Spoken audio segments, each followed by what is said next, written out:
నమశ్చండికాయ్. ఈరోజు నాతో పాటు దేపూరి సుబ్రహ్మణ్యం గారు, వారు retired bank manager, state bank of ఇండియాలో వర్క్ చేశారు.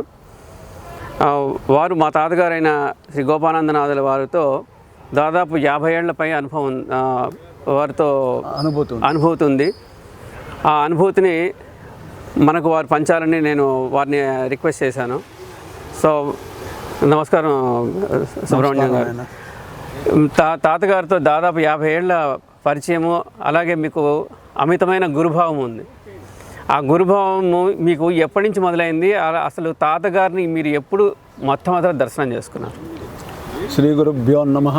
శ్రీ మహాగణాధిపతే నమః. శ్రీ మహామృత్యుంజయాయ నమః. మన గురువు గారి యొక్క మనవుడు ఇప్పుడు ప్రశ్న వేశారు. నేను బ్యాంకులో 1965లో జూలైలో బ్యాంకులో జాయిన్ అయ్యాను. నేను జాయిన్ కాక మునిపే మా గురువు గారు పెద్ద అబ్బాయి హరినాథ్ బాబు గారు అని చెప్పి ఆయన అక్కడ పనిచేస్తూ ఉన్నారు. నన్ను ఆయన పక్కన వేశారు సీట్లో, పక్కన పనిచేస్తున్నాము. నేను కొత్తగా జాయిన్ అయ్యాను కాబట్టి నాకు కొన్ని విషయాలు తెలియవు కాబట్టి పక్కన ఉండే ఈయన హరినాథ్ బాబు గారిని అడుగుతుండేవాడిని. ఆయన ఎంత సౌమ్యంగా నెమ్మదిగా చెప్పేవాడంటే, నేను నీతో మాట్లాడుతుంటే పక్కన వాడికి వినబడదు ఆ మాట, అంత మెల్లగా చెప్పేవాడు.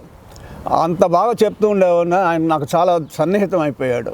చాలా వరకు ఆయన బ్యాంకులకు నాకు ఎట్లా చేయాలని చెప్పించాడు. కాబట్టి నాకు ఆయన మీద గురుభావం ఏర్పడింది. ఆ గురుభావం ఏర్పడుతూనే సాయంకాలము బ్యాంకు కాంపౌండ్లోనే బెల్లం చెట్టు ఉండదు.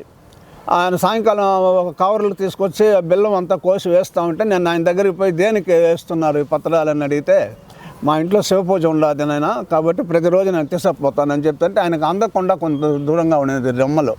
ఆయనకు నేనే అందించి దగ్గరుండి కోసి నేను కూడా వేశాను. అట్లా పరిచయం అయింది ఆయనతో నాకు. ఆయన ఇంటికి నేను నెమ్మదిగా వెళ్ళేవాడిని. గంగుండ్ర మండపం మీదలో ఆయన ఇంట్లో ఉన్నప్పుడు నేను ఆయన ఇంటికి వెళ్ళాను. హరినాథ్ బాబు గారితో కూడా. గురువు గారు బయట కూర్చొని ఉన్నారు. ఎందువల్లనో గురువు గారిని చూస్తానే నా ఒళ్ళు జలధరించిపోయింది. అట్లాగే ఎప్పుడూ నేను అమారిగా ఫీల్ కాలేదు. మనిషితో మాట్లాడితే ఆ కథ వేరు. గురువు గారిని చూస్తూ ఉండగానే నాకు ఒళ్ళు జలధరించిపోయింది. అంతటి ఫోకస్ వచ్చింది అన్నమాట. అప్పటి నుంచి నేను ప్రతిరోజు వెళ్ళేవాడిని, ఆయనకు సేవ చేసేవాడిని.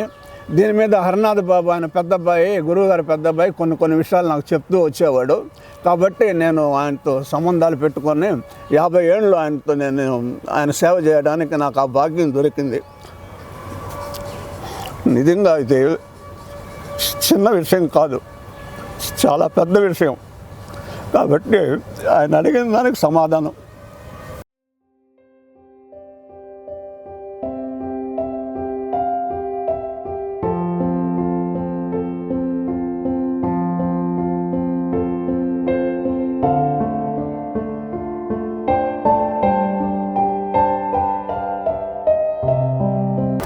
ఆయన నరసరావుపేట వదిలి పొల్లాచి గురువు గారు దర్శనం చేసుకొని 3 ఏళ్ళ వరకు ఇంటికి పోలేదు.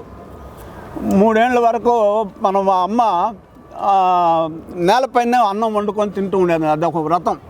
నేల మీదనే అన్నం వండుకొని, కంచం కానీ ఆకు కానీ పెట్టుకొని లేదు, నేలపైనే శుభ్రం చేసి అన్నం దాంట్లో వడ్డించుకొని తినేదంట వారి భార్య. ఆయన భార్య ఆమె ఆ వ్రతం చేస్తూ ఉండేది.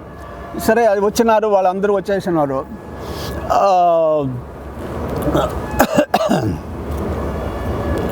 ఇది ఎందుకు చెప్పుకొచ్చినానంటే అమరిగా జరిగింది. ఆ 3 ఏళ్ళు ఇంటికి పోలేదు. మళ్ళీ ఎట్లా వాళ్ళంతా కనుక్కొని ఇంటికి తీసుకుపోయినారు. నరసరావుపేటలో ఉన్నారు. ఆయనకు పెద్ద కొడుకు ఒక ఆయన ఉన్నాడు. ఆ అబ్బాయి చనిపోయాడు. చనిపోయి 1 సంవత్సరం అయింది. గురువుగారికి మనసు సరిగా లేకుండా నేను ఈరోజు ఎప్పుడు ఆయన ఇంటి బయట పోతే ఎవరికి చెప్పరంట. ఇంట్లో కూడా గమ్ముని వెళ్ళిపోతూ ఉంటాడు. 2-3 రోజుల తర్వాత వస్తూ ఉంటాడు. ఇది మామూలు అయిపోయింది. వాళ్ళు కూడా ఏం కనుక్కునేది లేదు. ఈసారి మాత్రం నేను తిరుమల వెళ్ళొస్తాను, ఏం సరిగా లేదు మనసు, అబ్బాయి 1 సంవత్సరం అయింది పోయి, కాబట్టి పోయి వస్తానంటే సరే పోయి రండి అని అంటే తిరుమలకు వచ్చారు. తిరుమల వచ్చి ఆ రోజుల్లో నేను 100 ఏళ్ళ మాట ఇది, 50 మంది 100 మంది పైన జనం ఉండేవాళ్ళు కాదు దేవస్థానంలో. Direct entrance.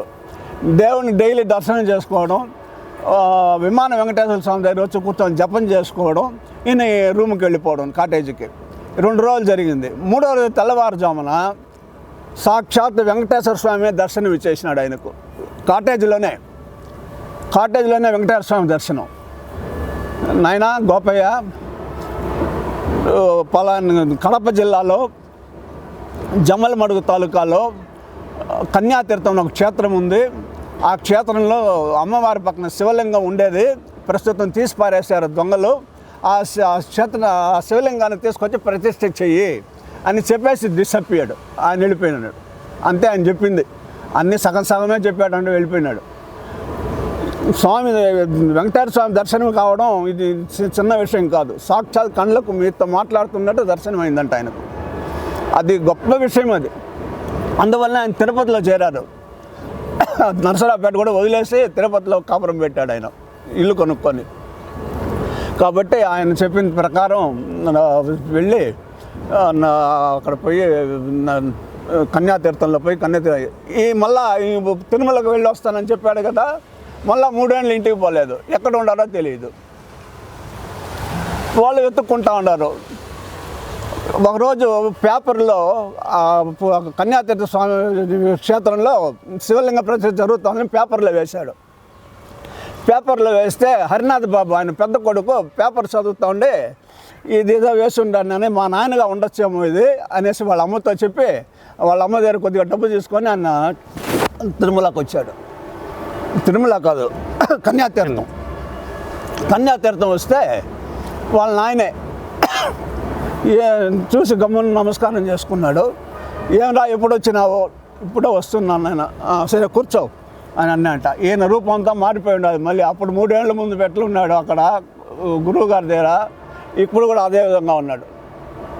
ఆ విధంగా మళ్ళీ ఇంటికి వెళ్ళి హరినాథ్ బాబు వాళ్ళందరినీ తోడుకొని కన్యాతీర్థం క్షేత్రంలోనే ఒక గుడిసె వేసుకొని అమ్మవారికి సేవ చేసుకుంటూ నిలిచారు. అది ఒక పెద్ద కథ. ఈ మరి 2-3 జరిగాయి, ఇంకా చాలా ఉన్నాయి, కానీ కుదరదు. ఇది ముఖ్యమైనటువంటి చెప్పాను. కాబట్టి ఈ భాగ్యం నాకు ఆయన పాదాలు దొరకడం నాకు ఎంతనో అదృష్టం, వేరేవేం లేదు. నేను బై వర్చ్యూ శూద్రుడిని, బ్రాహ్మణుడు కాదు. ఆయన నన్ను చేరదీశారు. ఆయన ఏదో 2 మాటలు చెప్పాడు నాకు, ఆయన ఉపదేశం చేశారు. నాకు ఆరోగ్యం సరిగా ఉండేది కాదు, ఆ ఉపదేశం వల్ల ఆరోగ్యం బాగైంది. కాబట్టి ఆయన పొగడను కీర్తించడం మన వల్ల కాదు, మన వల్ల కాదు. గొప్ప వ్యక్తులు.